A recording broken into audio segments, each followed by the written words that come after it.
Hey y'all, what's up? It's your girl Krista B from Those Wrestling Girls, and you know I have to tell you about my dope ass rock shirt that I finally got in the mail thanks to Ripple Junction. Ripple Junction is the best place to get all your authentic tees, whether it's WWE, whether it's The Office, whether it's any show that you love and mark over. You go over there, you order your shirt, you put it on, and boom. Also, you have to use the code Those Wrestling Girls to get 15% off your purchase. So what you're going to do is you're going to go to ripplejunction.com, order your shirt, type in the code Those Wrestling Girls, and you're also going to tell them that we sent you. And on that note, it's your girl Krista B, and I am out.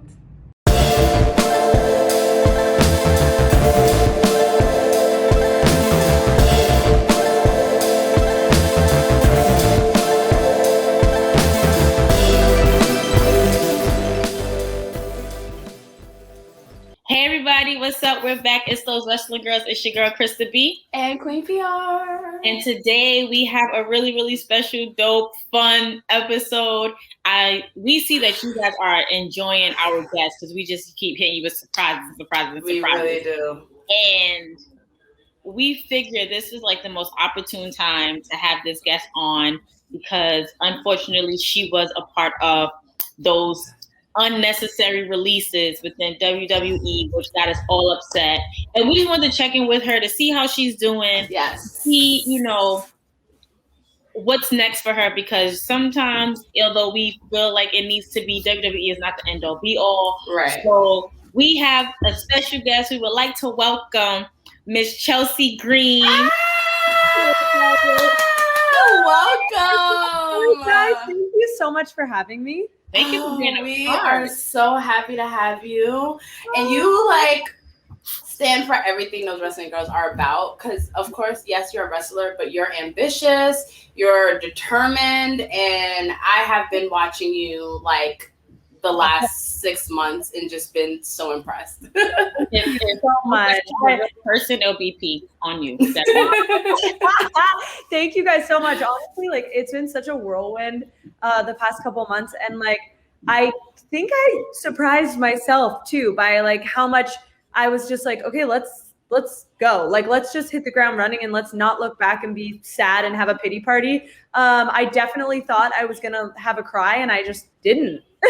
See, and I love that. And so for those that are not familiar with the wonderful Chelsea Green, you might know her as Reclusa, you might know her as the Hot Mess, you might know her as Laurel Van Ness. Yeah.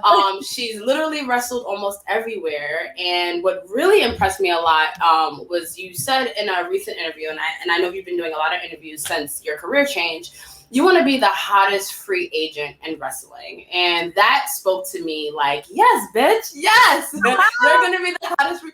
Can you please speak more to that? Because I'm sure you are inspiring so many people that go through career changes and their goals, that road gets skewed. Can you speak to just your passion to just still be the best at this? I think at the end of the day, I got lucky because I wasn't in a situation like the Iconics and some of the other girls where they were with WWE for a long time. For me, it felt like yesterday I was on the indies. So I still had those contacts. I was still friends with all those promoters. I still, I've kept very close contact with everyone at Impact, everyone at Lucha Underground, all the people at AEW I worked with on All In. So and Ring of Honor too, those people are my friends. So I wasn't too far outside of that world and in the WWE bubble to not reach back out. So when I was released, I was kind of okay, I mean, let me just send a couple texts and see how I feel about this. And I didn't know what I wanted to do, but I knew that this time around I wanted to do things different because I know better now. I know how to capitalize on the name. I know how to be a smarter businesswoman since going to WWE. And I always said, okay, if they ever release me, I mean, I didn't think I was going to get released, but if they ever release me, I'm going to do things different next time. Deanna and I always said that. And she got released obviously the year before me. I felt like she's done things differently. And I knew right when I was released, okay, I said all these things, so I would be very hypocritical to not go forward with being a different indie wrestler than I was before. So I think I'm already proving to everybody that I am doing things different this time with the podcast and just well, once I re-debut into the wrestling world, what I do. Right. I've been like, I know you and P got acquainted before I came into the fold, and I've been literally posting your transformations, like from the release, a little even before, like when you were out with the broken hand and stuff, like posting on our stories, and I just see like this transformation, and it's just like, yo, she's about to blow up, she's about to go to the top. Like I saw the Reclusa one, and I'm just like, oh, I'm here for this. Like, oh man, I'm telling you, that was my favorite thing in the whole world. Like, was the Reclusa stuff. It was so much fun, and I just feel like now, like, I want to transcend past wrestling, and I think that that's what we all want to do. I mean, the Bellas obviously were kind of the first people to like help us open those doors, and now that those doors are open, and there's people like Maurice and the Bellas and Maria Kanellis, like. All these women are doing things outside of wrestling, and that's what I want to do. And I should have been doing it this whole time. And now I'm like, okay, now's the time, you know, like if there was ever a time, it's now. Yeah. And I love that too. I have coined you a bikini enthusiast, but I think you probably are a self-proclaimed bikini enthusiast. 100%. And correct me if I'm wrong, you said that one of your dreams as well is to be on the cover of Sports Illustrated.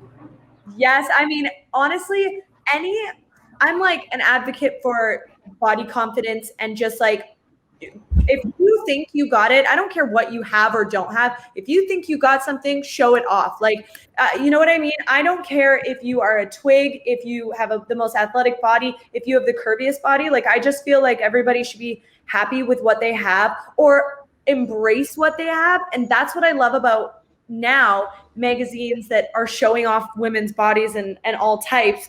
I mean, especially Sports Illustrated, like these past 2 years have been game changing for the things that they've done for women empowerment. I mean, like they've used women that are over 50, they've used women that are over and under certain weights. And like, that's exactly what I stand for and always have. Yeah, I agree.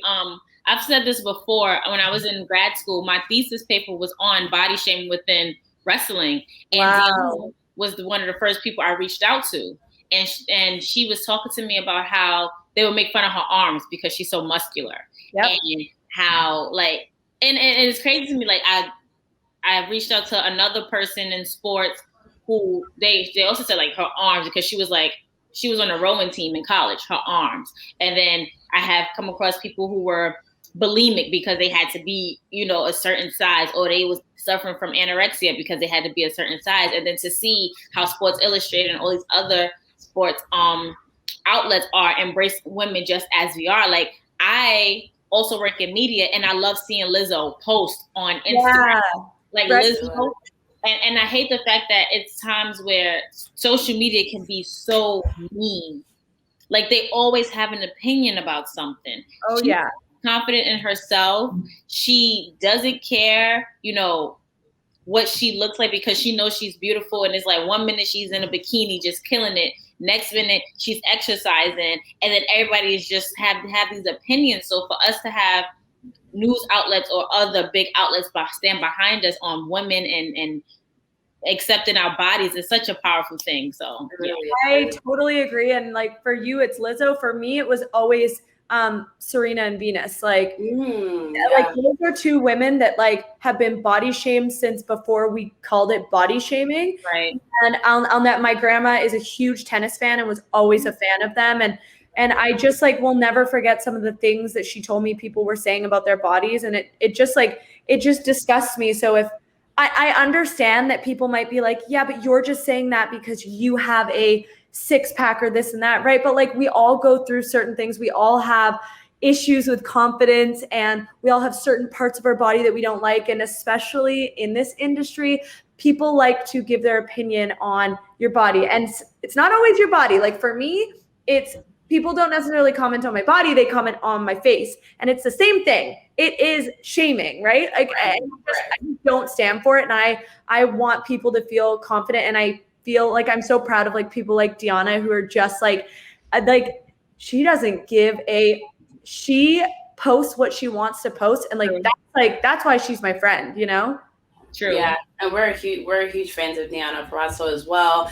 And I want to shout out Fitness Girls Magazine because you shot with them a couple times, and we were able to print a lot of your stuff.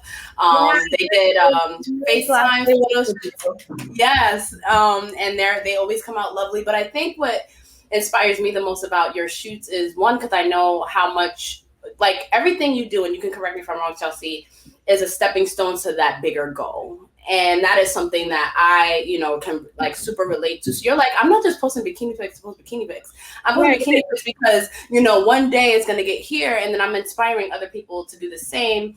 And that reminds me of a few months ago when you were out with your injury at first, and some guy was like, stop posting bikini pics and get in the ring. And you were like, oh, hell. And it like sparked this trend. And so for people that are not familiar, do you want to like briefly talk on that? Because that was very empowering. Yeah, I basically just said, like, don't put me in a box. I can do whatever I want, for one. But besides that, I could be the smartest girl in the world and the sexiest girl in the world, or the most athletic girl in the world and the smartest girl in the world, or whatever I want. I can post a bikini picture and I can be a lawyer. You know what I mean? Like, love that, yep. I don't like that somebody tries to put you in that category and that's where you have to stay. I don't agree with that. And I loved, I don't know if the women knew that it started with me, but I love that everybody like got on that trend and posted, like, I posted a bikini picture and a bloody picture, and oh my gosh, it totally blew up, and every woman in wrestling was posting kind of like their beat up photo and a really hot photo. And I just felt like I was so proud because we all have those, right? Like, we all have those in this industry. True.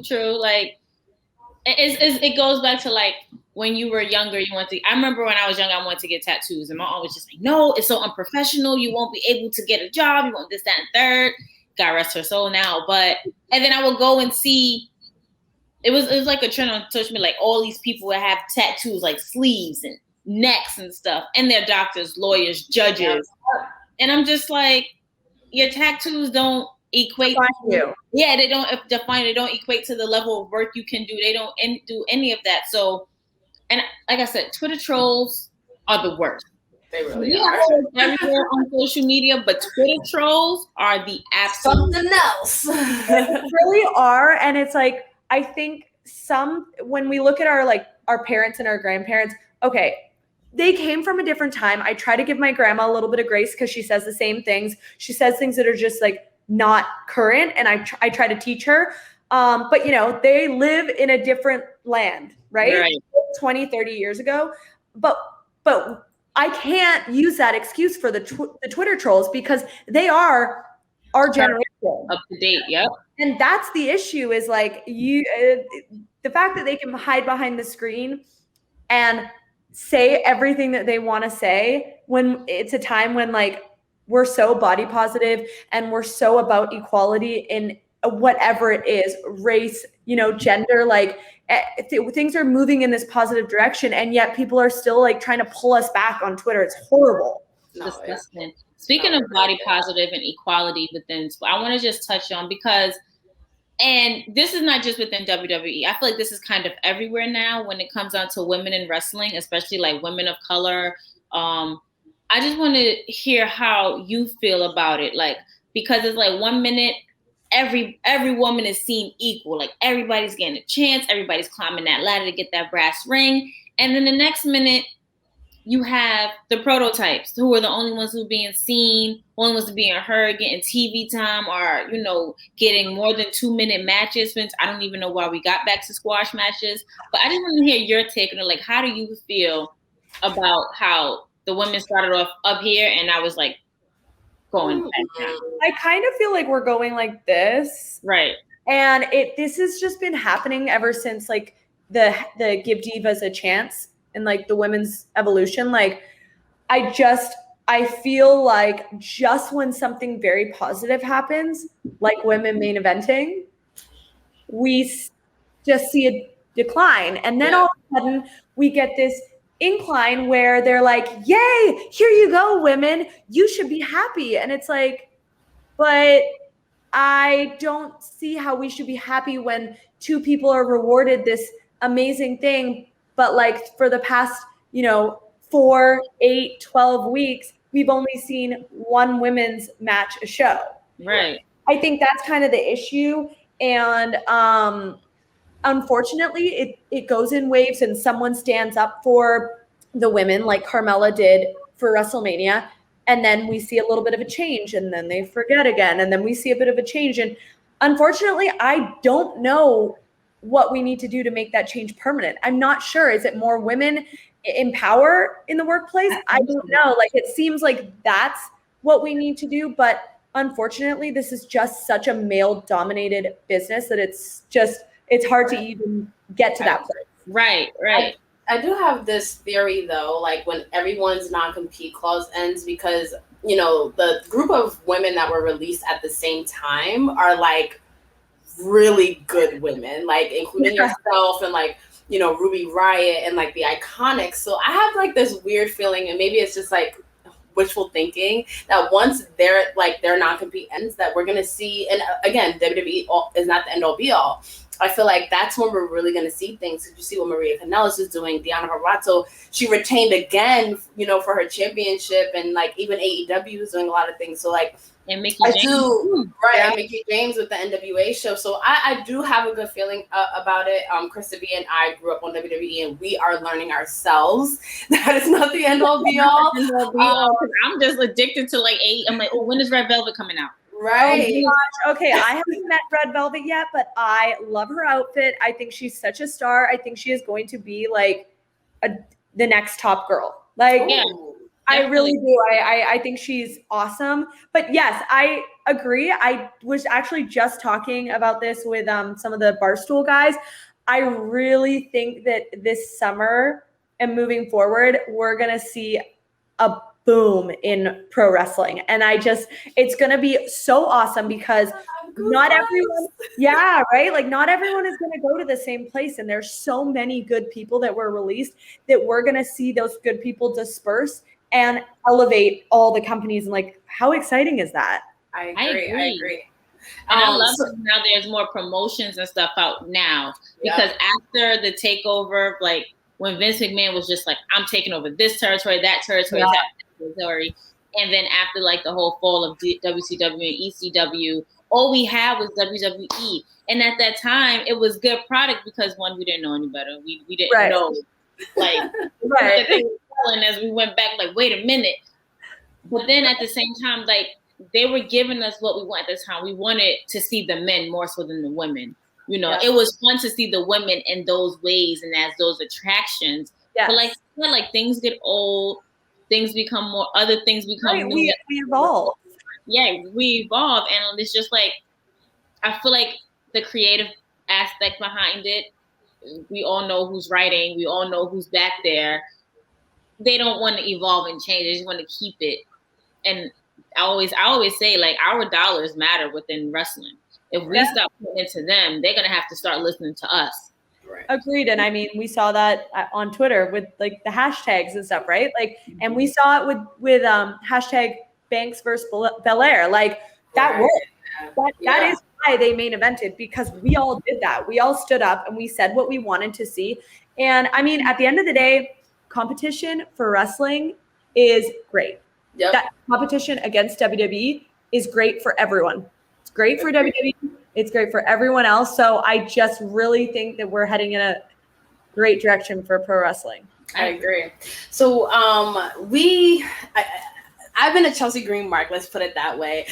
So I've been like hinting, like, I hope Chelsea comes on the show. So we have a whole bunch of fan questions that we want to ask. And you kind of like touched on a little bit with Red Velvet, but Queen Steph Hardy on Twitter wants to know, who is your dream opponent now that you're a free agent? I mean, I feel like it's obvious. Like, I want to go to Impact and I want to wrestle Deonna, and I want to go to AEW and I want to wrestle Britt. Like, how could I not serve my best friends, right? Right. Oh God, I can't wait for that. Like, they're like the top girls. So like, I don't want to start at the bottom. I want to go where I belong. I want to go to the top. Right. Exactly. Yeah, and I think that's a match that we are those two matches are something, and especially now that Deonna's Impact and a champion and Britt Baker the AEW champion, I think like that it like writes itself. So Yeah. Okay, so Nisho Soul on Twitter, who is a friend of the podcast, Mike. Hey, Mike. Is there a dream gimmick or character pitch you would like to create soon? I know you pitched a bunch of ideas to WWE before, but what are some of your ideas that you have brewing right now? That's a good question. I mean, that is a really good question. I really think that one that has always stuck with me that I've just tried to like shove down WWE and NXT's throats was always the crazy, obsessive character. Someone a lot like Mickie James, but possibly a little darker, a little more like the movie Obsessed, and Obsessed and Swim Fan, and kind of in that direction, like very creepy. I like that.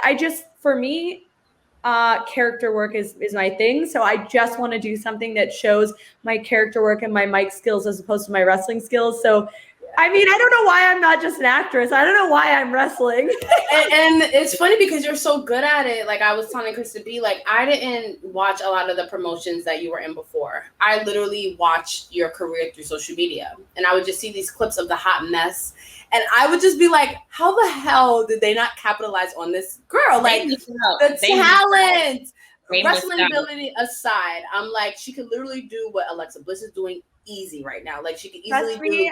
I tried. I really tried. And when I saw Alexa Bliss do what she's doing, I'm so happy for her, but I have forever been jealous of that character because I know that is exactly the type of character that I would have thrived if I was given it. But like that's the crazy thing about wrestling. Yeah. But I felt like because you pitched something like that, like you could have been the doll. I tried. Oh, the creative. This is why I said they need to hire us because that's great. But this is where the creative part lacks. Like, yeah, of course, especially because Lily the doll doesn't like Shayna. Right. And we could have had like some type of reincarnation type match, and then boom, because Chelsea was always pitching something like that, she could have been the doll. I totally agree, and like. Honestly, if they called me and said, do you want to be Lily? I would. Right. I would in a heartbeat because that is like totally the type of character that I just feel like we need to see. And I want to be that person. Right. Exactly. I so love that. So Rakarsha on Twitter asks, well, we kind of already touched this, but if you did have to choose either or, would you choose Deanna to face or Britt Baker to face? No, I would do a three-way. I like that. I'd do a three-way and winner takes all. Ooh. Yes, like and you know what's so dope about AEW and Impact is that that's totally possible. Like if we were talking about right, like WWE would be like, oh, that'll happen in our dreams, but like that can like legit happen. I'm gonna like put that in the Krista B, put that. So Chelsea, just so you know, when Krista B has a good feeling about something or she predicts something, it happens. Okay, so it comes true. So in the universe, AEW Impact merger, women's championship on the line, winner takes all. Britt Baker versus Deonna Purrazzo versus Chelsea Green, whatever character she chooses. Right. Totally. Okay, so we have a lot of questions that people sent in. At JJ_Ren, another friend of the podcast, asked, what's one thing, and I'm really interested in this, what's one thing you learned at the PC and WWE that stuck with you? I think just honestly how to properly work work TV wrestling. So you're not actually catering to the crowd, you're catering to the crowd at home. Right. Which I never did. And at Impact, I was always catering to the crowd. And you could tell on TV, I wasn't necessarily connecting with the audience at home as much as I was. The crowd was loving it and the crowd thought it was funny, and but I might not necessarily get that same feeling at home because I wasn't connecting with the camera who's connecting with the crowd. So just like all those little things, they up my wrestling game in that sense. Nice. I love that. And I love that it's like no matter what ended up happening, like that's still something you could take with you no matter what you do in wrestling or even, TV. I think I definitely see you in the entertainment business at some point. Totally. So that's really, really, really dope. Next one, at JKP blog on Twitter asks, if you were told to be a manager, only call up alongside Matt and Brian, what would you say? I honestly, at this point, I would say absolutely, because of course I want to be a wrestler, but like at the end of the day, I'm a woman. I'm eventually going to get pregnant, have babies, and I want to just have a platform for when I do that and I step away from wrestling, to still be able to do something, whatever that is. And so that was really my goal going to WWE, was to build a brand for myself. And unfortunately, I just didn't, because I wasn't on TV, and it actually did the opposite. I didn't gain the followers I thought I would. I didn't gain the traction. I didn't get the opportunities. So if I were to, be given that opportunity, even if it wasn't in a wrestling capacity, I would do it, because I would try to make the most of the platform. Nice. I have a question too, because Krista B knows I'm obsessed with like power couples, and I think you and Matt are totally that, and he's killing it right now. I was in Baltimore for Podcast Palooza, but I did not go to the show where Nick Gage came, and I'm so fucking pissed. Oh, you missed out. Yes. Oh my God. And all of that is so exciting. Like, how does it feel? And I read a lot of your other interviews, and you were saying how like Matt was like, okay, let's get your merch. Like he was like, all right, what's next? Like you guys already have a podcast you guys are doing together. How does it feel to have like a partner that like understands what you're going through and that's supportive and that's in the wrestling business? Honestly, it's the best thing ever. And I feel like we push each other in such a positive way. And when he's having a down day about something, like, I try to pick him up and vice versa. And that is, we proved that when he got fired and I was there for him, and then I got fired and he was there for me. And now I feel like the world is our oyster, because we've just been like two ships like passing in the night for 4 years, almost 5 years now. And now we are going to be, in the same place at the same level. We're both on the independents. We're both free agents. We both are going to podcast together. We're going to travel together and do all those things that we didn't get to do before. So it's so exciting. I love that. Are you guys getting married anytime soon? I'm sorry, I had to ask. I really hope so. We had planned to get married, I think I told you, in New Year's Eve last year. But with COVID, and still with COVID, Canadians can't come into the country without days on the other. Yeah. So it's just like, when the minute that Justin Trudeau, our prime minister, lifts the quarantine, we are planning, which might be actually tomorrow. Oh my God. So put that out into the universe. Krista B. Yeah, stay tuned. Next time we chat, you can ask me that, because I then know I will definitely be planning or not planning. Awesome. Okay. I love that. And I just want to shout out Matt again, because even prior to him being, released from WWE, like he always had his podcast, he always sort of had his own thing going on the side. And we thrive off of that, of just like that ambition, like that go-getterness. Yeah. So like, that's super cool. Yeah. I think we kind of touched on this question. At West Coast Pop on Twitter asks, how would the hot mess have worked with the Fiend character? It would have been perfect. Perfect. And I trust me, I tried for so long. And I also thought that even if it was just the Fiend and Alexa Bliss, I thought that they could, before Lily, have a third person. Because Alexa wasn't really wrestling at the time. She was kind of just going along with the Fiend. So I thought if they had kind of like a woman that they could puppeteer, that could be me, and I could still wrestle in the women's division. And we could impact both the male and the females, Right. Yeah.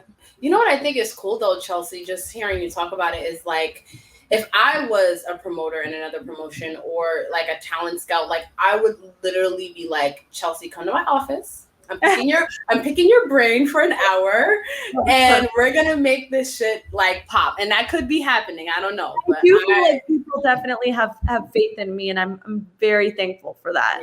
Yeah, that's really, really cool. So this one is fun. Fun question from Brittany Wrestling Daddy on Instagram. Your ring gear, even in all promotions, are usually on point, especially with like the wedding dress and everything. What is your favorite ring gear? I think the gear, it's all leather, and I wore it to debut on Raw against Charlotte around like Christmas time of 2019, 2019 into 2020. That was my favorite, but I don't know why. It's like, it's not, it doesn't have like a meaning to it. I just got it made. I just asked for pleather on pleather. And then I'm telling you, you guys, I put it on and it felt like fucking Superwoman. Like I don't know what happens when I put this gear on, and it's the only gear that I continuously wear over again, even on TV, because I'm not one of those people. I'm very like stuck up and snobby about my gear. I like to have like a new set of gear. Yes, that's it. It I just love that. Yes. you can just see it. I feel like so sexy in it. That jacket is something I will wear on a regular. And I remember that obsession with like leather rocker biker jackets. Yes, So right there. If we can get one made in my size, it'll be great. Oh, it's the best, right? And like that whole like vibe and that 5 minutes that I wore that gear and I lost to Charlotte was like the best. And your hair, I feel like that was just a night where everything was like, I love the curly hair, like all of it is just like it was just a whole look. And when I wore that again on NXT, I did straight hair, very like Christina Aguilera in Dirty, where I put like little mini braids in, and I did really like dark eyes. And that, again, like you could just tell, like I 100% was feeling myself because of that gear. And it didn't matter. I had already worn it. I was like, oh no, I'm wearing this again because I feel like I could truly beat everybody on the roster in this gear. I feel like, see, and that's another creative downfall, right? Because you come out with this dope ass gear, your hair, like it's giving me badass bike chick. Like it's giving me Rhea Ripley. Yep. Vibes as well. It's like if Rhea and Charlotte would have had a love child, it would have been yeah. Well, it's like Paige, kind of. Like Paige had that kind of gear. Yeah, totally. Nobody would have took it as, oh, you're trying to be a Paige knockoff, because it was also different too. Yeah. And I feel like, again, creative just dropped the ball. Like, oh man. I'm so sorry, girl, because I wanted to write wordly messages. Right, because I was one of those people who, like I said, I became a fan of yours way before you got signed to WWE. So, like, I remember saving your Performance Center photo. So every time you were debuting, I was like, oh my God, stop everything, Chelsea's debuting. So I remember that moment, and I remember you making a I remember you like making a statement in that gear, like for sure. But I have to ask as well, if there was a feud. So you know how there's always like a feud that kind of takes someone to like that next level. Like who do you think, if you were to face, and maybe it is Charlotte, like that you would have been like, that would have made your name in WWE? I think if they had gone through with the me versus Mickey. Oh, I think, I think it would have been. I think that's something that everybody wanted to see. I think that would have been like wrestling worlds colliding in a way that, like, you know, WWE doesn't want that to happen, but like that, it would have been that, you know, it would have been the Hot Mess versus Mickey James. And I just like, I think that would have been something that people could have spoken about for years. I agree. That damn ball just keep going. Especially because one, we already spoke about your character work, but also because Mickey James was in that role and she gets it. So she would have played, you both would have played that role so perfectly, and everyone would have been so into it. And I did see teases of it on social media, and I was just like, oh my God, Chris, is it happening? But you were like, I called you, like, did you get my voicemail? And Mickey's like, oh God, leave me alone. And I'm like, Chris B, like, but that's the beauty of Mickey James, is that I literally tweeted her and she just knew right away to get on board. Like we didn't even talk about it. I literally just tweeted her. Oh, I see that. And then we never stopped for like 2 weeks. It was so funny. Yeah, I absolutely love that. So I want to ask one more fan question, and then I would love for you to tell our audience about your podcast and what's coming up for you. But I was interested in this because for some reason I always saw you on Total Divas, like if it was something that continued, just because, you know, you're in a relationship with a wrestler, you're super entertaining, and I think like you get it, like you would have known how to be entertaining on reality TV. I agree. Yeah, right. So like, would you have wanted to join Total Divas? I definitely would have, and that was something Matt and I spoke about as well, because of course, like coming in as a wrestling couple and knowing that we weren't engaged yet. So that's something that they could have filmed. And then the wedding and things like that. That's a perfect place to start with a wrestling couple on Total Divas. So I definitely would have done that. And I love reality TV. I'm a huge reality TV fiend. Like I sit at the couch and I will choose reality TV, Real Housewives over everything. Like, which Real Housewife is your favorite to me? Okay. So honestly, I guess I'm going to say like OG. I'll go with like OC. Mm-hmm. But it changes because I love New York. And then I got into Atlanta for a bit. And right now I'm back on Beverly Hills after I just finished Dallas. Like I'm telling you, I don't pick and choose. Like I watch everything. I think you need to watch Potomac and we need to revisit this. Oh, yes. I heard that was good. I haven't watched Potomac yet. I only watched maybe like the first 2 episodes of the first season. So I'm definitely, what I like to do now is I wait. Like I just waited. I didn't watch any of Dallas for like years. And then I went and binged. I love doing that. Yeah. We need to revisit this conversation once you watch Potomac because I love that. And I love that the Real Housewives are like going out and doing like bigger things. Like Nene is like, I love Nene. I love the Jersey women that are just like so cuckoo. Like it's just the best. So I definitely feel like I could play into that. Oh, definitely. Oh, 100%, 100%. I hope we can definitely have you on like in a few months again, just like maybe after you've got your footing in a promotion or something. I would love.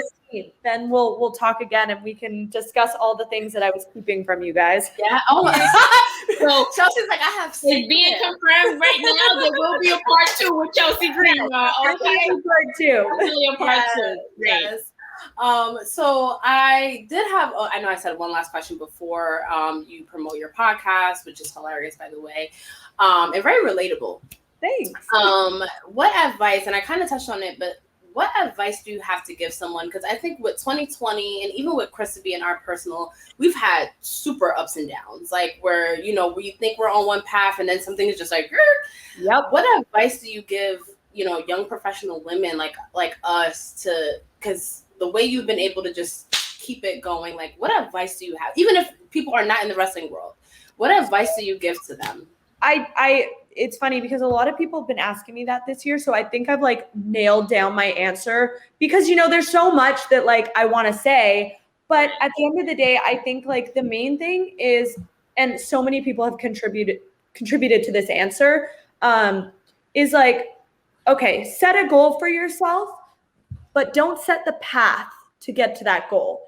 Set the goal and know that you're not going to just go from A to B. You're going to go A1, A2, A3, A4, A5. You know what I mean? And all those stops along the way are going to make B so much better. My B was WWE. And I thought I was just going to go straight out of training, straight to WWE. And I was so mad when I didn't.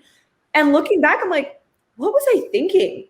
Like, Impact made me. Reclusa at Lucha Underground gave me my confidence. Like, all these things, All In gave me a once-in-a-lifetime opportunity and a moment when I hit that Canadian Destroyer that I'll never forget. So all these stops along the way are what made me confident in myself once I got to the final destination. And now, once I got to the final destination, I realized it's not the final destination because there's so much more that I want to do now that I've done all these other things. So I just feel like, just set your goals, but know that all the things along the way are going to be like the story that you tell to your kids one day.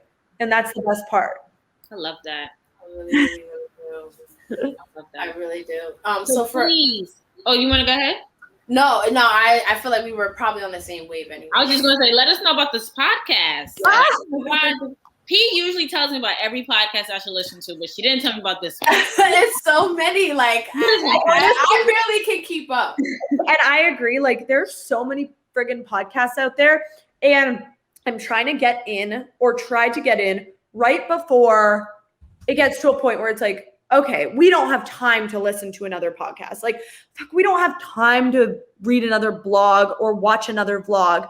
At least with the podcast, you can put it in while you're on your flight, while you're on your ride to work, whatever you're doing. Like, there's just a little more time in our life for one more podcast. So I'm like, I always wanted to do a podcast, but I felt not that WWE put handcuffs on me, but I felt handcuffs being in such a corporate company.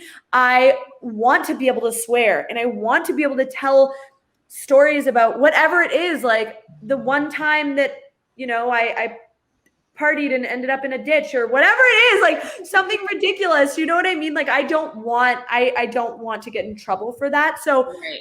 I really waited and waited and waited. And when I got released, it was like, let's do it. Like I literally said to Matt, like, go on my Amazon and like order me everything I need. Tell me like exactly what I need and let's do it. And I just started talking and I realized like, I love it. I love talking. I love hosting. I love interacting with people and telling people my stories and hearing other people's stories. So right now it's just a quick under an hour podcast where, I just like tell embarrassing stories about my life and my travels and my relationship and talk a little bit about wrestling, but not too much. And hopefully it goes somewhere and hopefully it gets picked up and hopefully I find a direction that's more, like narrow, but right now it's kind of just like a shit mix of everything. And that's what I like about it because I am the hot mess and this is the Hot Mess Podcast. You know what I mean? Yeah. Well, maybe we should be a guest on your podcast because we got some hot mess stories too. Okay, so once I learned how to hook up all the sound and everything, I actually texted Deanna right before we started and I was like, can you come over and can we like record a podcast? Like, because that way I can screw up with her and I can figure out what type of interview style it is or do we just want to have a conversation? Like all those things. Honestly, this is like just sink or swim for me. Like I have no idea what I'm doing. And I think people know that, but maybe they like it. I think that has to be kind of refreshing though too, because Yeah. I feel like, going into work every day at WWE and being so strategic and like, I got to pitch this. And then it's like, let me just turn the mic on, be myself, tell stories about Hooters and how I want to be in Playboy and just everything will just come together. Right? Like just be honest. And like the thing with Playboy, like I hadn't even told Matt that I like was obsessed with Playboy and like grew up being obsessed with it.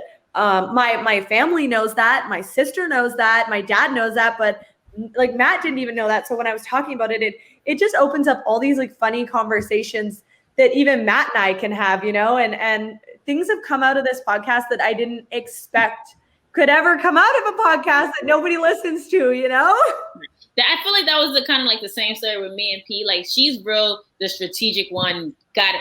Like she'll hit every bullet, and I'm more like wherever the wind blows, let's do this, let's do that. And she kind of had to break me into being strategic, and I had to break her out of it.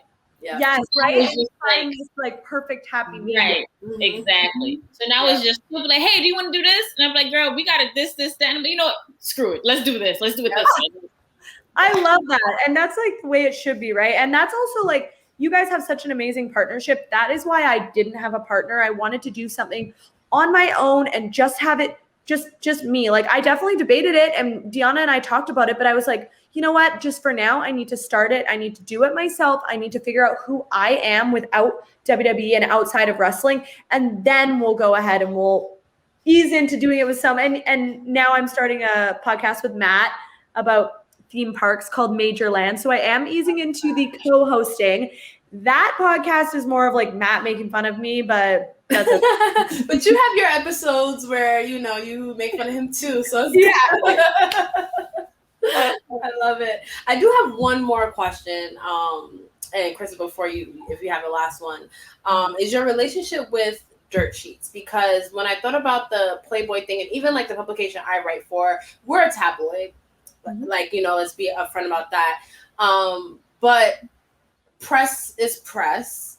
But then I think about when the Playboy situation where they can take that one quote and it's like, Chelsea Green wants to pose naked for Playboy. And it's like, wait, did you even like, how do you feel about that relationship? Because it's kind of like we need each other, but like, I would love to hear your thoughts just because I've covered you a couple times.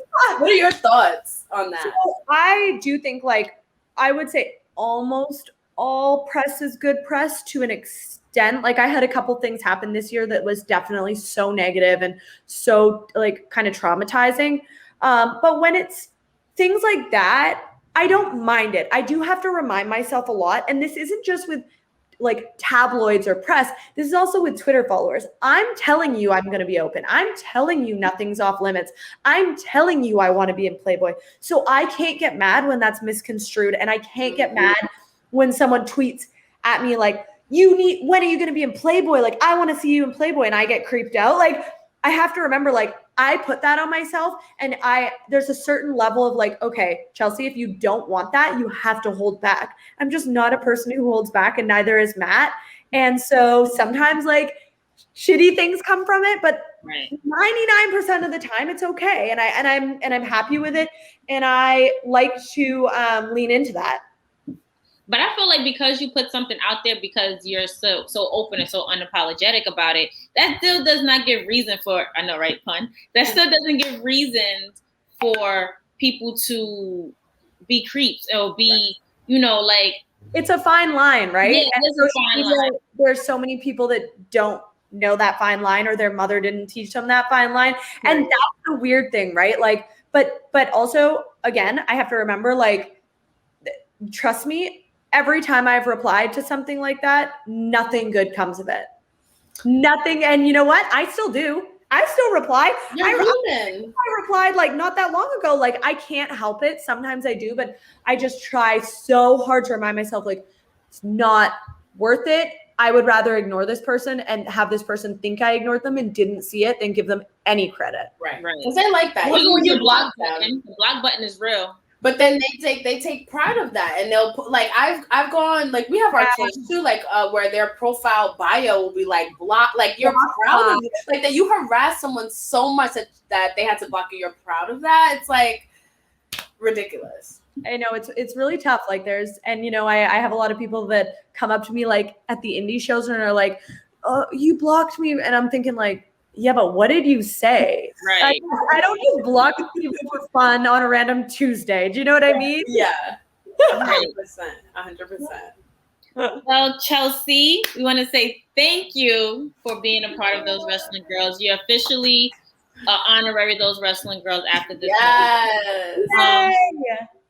Just let us know, let our listeners know where they can find you on social media. Please. Okay, let me just remember this. I'm so bad with my social media. I think my Instagram is at Chelsea A. Green. My Twitter is at I'm Chelsea Green. I hope. And then you can follow the podcast at Majorland and at Green WNV Pod. Yes. Thank you again, Chelsea, so much. I really hope we can have you again.